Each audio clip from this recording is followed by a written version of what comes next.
Hello everyone, I'm your hostess with the mostest 8-second gaming. In today's video, we are going to be talking about some mistakes that you need to fix in order to rank up. Regardless if you're bronze to top 500, this guide will help you fix these things. So let's start breaking them down, but if you guys are looking to take your Overwatch skill to the next level, then you really need to check out the Game Leap website. Over there, we have top level coaches creating the best, most highly informative guides to make you the best player you can possibly be. If you find these videos helpful, you'll definitely find the ones over there helpful because they're so much more in depth. So click the link in the description, pick yourself up a membership, and start to improve today.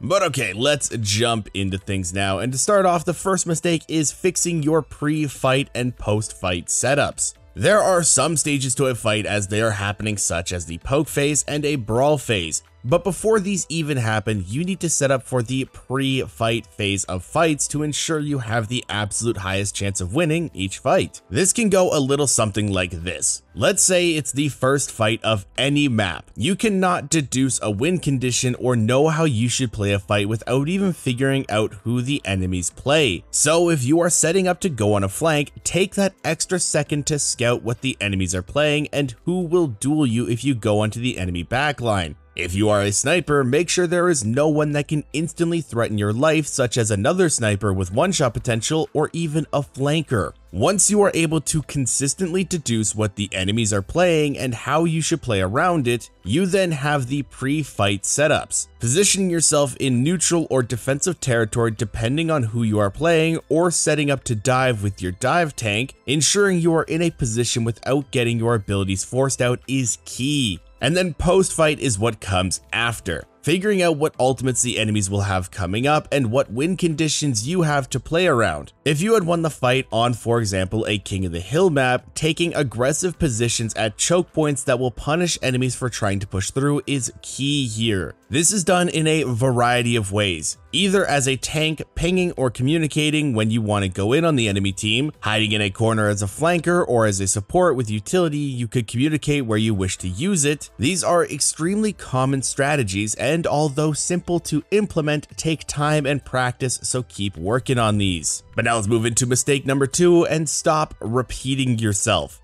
Overwatch is an extremely dynamic game, and with that comes the opportunity to make a different play every single fight, yet still we see Rein players pushing forward the same way they have done the last 5 fights, or even Widow players grappling to high grounds and sitting there all map, and Moira's pulling the same flanks. This isn't even about adaptability. Your core focus should always be figuring out a new way to find value. Sure, in some situations, you simply can't change anything, like holding the same choke in the same way, or if you're playing Ana, you can't do much but sit back and heal your team. But more often than not, you are repeating the same mistake every single fight, even if it causes you death after death after death. But that's mistake number 2 covered, so let's jump into number 3, and this is playing around your tank. We cannot stress this one enough. Generally, we would tell you to do your own thing, as your teammates will just truly hold you back, but since your tank pretty much counts as 2 people, they are infinitely more important to play around. This means understanding that the playstyle you have needs to vary completely depending on what tank you have, if not at least the hero you play, whether you are a DPS or a support. This is a two-way street though. Let's say you are playing an Ashe with a dive comp, maybe on a map like Numbani Defense. Your line of sight can easily be broken if your team dives in, so you need to recognize that since you have a dive comp. For you to anchor correctly, you must be willing to push up with them. But remember, this does go both ways. As a tank, if you have an Ashe on your team, you should do everything in your power to ensure your dives are within their line of sight. Of course, Overwatch can be a hectic and very unpredictable game sometimes, so understanding things can change up is important, as to not feel like you should stay in one position too much even if it loses you some value. But there's really only 3 different types of playstyles you should be attuned to. Dive, which we just explained if you were a sniper, as a diving DPS is fairly self-explanatory,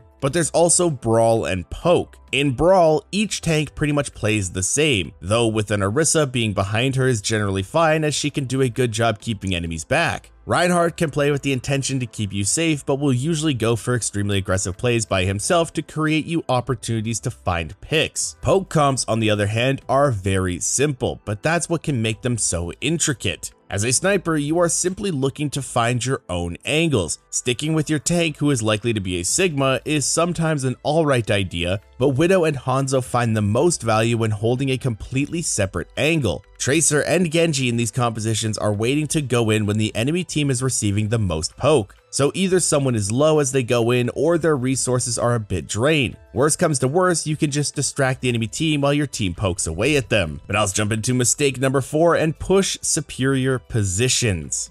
This kind of ties in with the first mistake for your post-fight setting up, but is directed towards push maps and payload maps. When on attack, push and payload maps are laid out mostly so that the defenders have the advantage. The issue is that they need to have lost a fight to have the setup, meaning you can take control of these positions. This is ever so obvious on a map like Coliseo, where the map is laid out extremely in favor of the defenders, giving them multiple high ground angles all over the main road where the robot pushes. And way too many times do we see people not pushing up and controlling that high ground, stacking on the bot even though it doesn't push faster with more than one person on it, and setting themselves up to lose the next fight. And for such a simple mistake, you'd really think no one would make it anymore, right? But even in top 500 lobbies, players are extremely hesitant as they aren't aware of the enemy's respawns. And speaking of which, that's our 5th mistake, and that is enemy deaths. Tracking enemy deaths is a key part of Overwatch. Depending on what map you are on and how far into the map you are, depends on how fast an enemy can come straight back to the fight,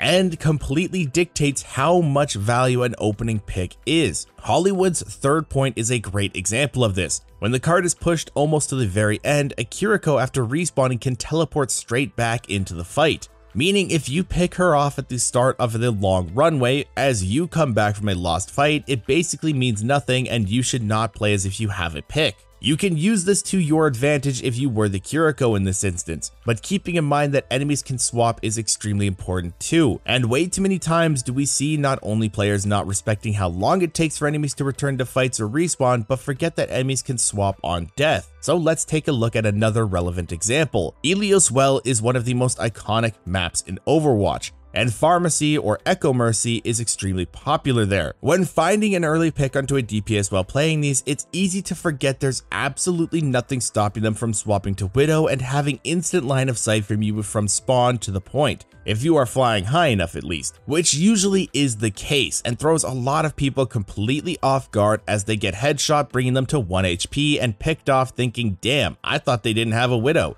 And then your soul falls into the well, so Mercy can't even res you, and now your team's just kind of screwed. And just remember, people can swap. But let me know your biggest mistake in the comments down below, and if you guys want to stay up to date with the latest and greatest Overwatch tips, tricks, and news, don't forget to smash the like and subscribe button. Thanks all for watching. Once again, I'm 8secondgaming, and I'll see you guys in the next one. But if you guys are really looking to take your Overwatch game to the next level, then you need to check out the Game Leap website right now. Over there, we have top-level coaches creating the best, most highly informative guides possible to make you the best player you can be. Doesn't matter if you want to get better positioning, decision-making, aim, learn new heroes, it doesn't matter. We have guides for you. So click the link in the description, pick yourself up a membership, and start to improve today.